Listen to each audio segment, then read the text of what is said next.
Allyship programs are one of the most critical parts of activating a core diversity, equity, inclusion strategy.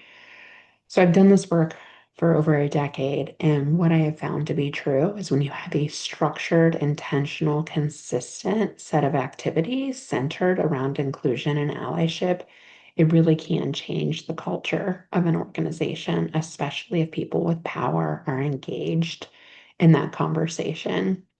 And so, what we do to help organizations is build structured allyship programs. What do I mean by that? One, question always starts with why are we doing this? Why is it critical for our business success to have more inclusive leadership, to have more allyship in the organization? Be everything from Gen Z and its natural preferred state of inclusion and its natural rich diversity within it. It could be knowing the outperformance measures, things like profitability, innovation, decision making, very well aligned with inclusion equals more of those business outcomes. It could be about relevance. It could be about the human case, wanting to be good stewards or really aligning it to our values and who we are as an organization.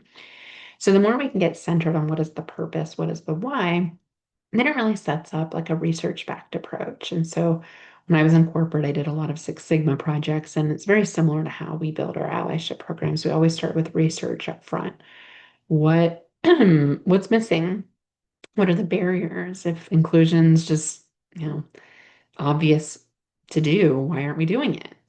So figuring out the barriers, the challenges, and then we can kind of come up with some remedies. So then we can brainstorm some solutions and think about who would benefit, what content or skills do we need to close with content? What skills do we want to improve on? What are the skill gaps today? What is the target audience? I would argue middle managers are woefully overlooked in this regard. We get kind of a few layers down and we kind of stop, and that's where things like the broken rung happen, where we see less diversity and talent at those middle levels. Frontline workers also a challenge to get them included in this. And so I used to manage an operations hourly workforce. And, our startup meetings or team meetings were a great place to dialogue some of these tools as well. And I think inclusion and psychological safety absolutely fit that learning environment. So, who, what, where, how are we going to deliver this content? Increasingly, I'm doing micro learning programs or self-paced programs where people can spend 10, 15 minutes digesting a piece of content, go through some workbook activities, some optional resources, and then have some live coaching time to unpack what's working, what's not working, go through some scenarios, some real life application. So I think it's a blend of academic backed solutions and skilled learning with practical real life application in the day to day. Because that's what gets the traction when people can learn, oh, I can provide feedback this way and it's going to have a better impact. And I'm not going to have the same conversation with this person over and over again. What is that worth to you? And as a leader, that can save quite a bit of time and probably mental stress as well. So that's kind of the design component. And then you want to measure. So you definitely want to measure and the impacts of the program. What are the behavior changes? What are the confidence changes? What are the ability to practice changes pre and post? So we usually do that with a pre-survey and a post-survey live self-reported data, but still even better if you can see demonstrated behavior. So you can measure that on performance reviews, people that went through the program, didn't go through the program, what are their rates of performance reviews, what are their promotion rates, et cetera, retention rates. And more importantly, what does their team look like? So one of my clients measured that for a Men as Allies program, after 5 years, they were able to improve their retention rate for women by nearly 50%. And they were also to increase promotion rates in those networks where male allies had been a part of allyship programming. So this stuff can have a real big impact when done well, and it needs to be intentional and consistent and very action oriented for it to work. So measure success and then rinse and repeat. What worked? What didn't? Let's do it again with another cohort. So I really appreciate the cohort approach to allyship programs. Right now, I'm working with Amazon, and we're in our fourth, coming on fifth cohort of folks. So a few hundred leaders inside the organization have been trained on specific allyship traits and skills.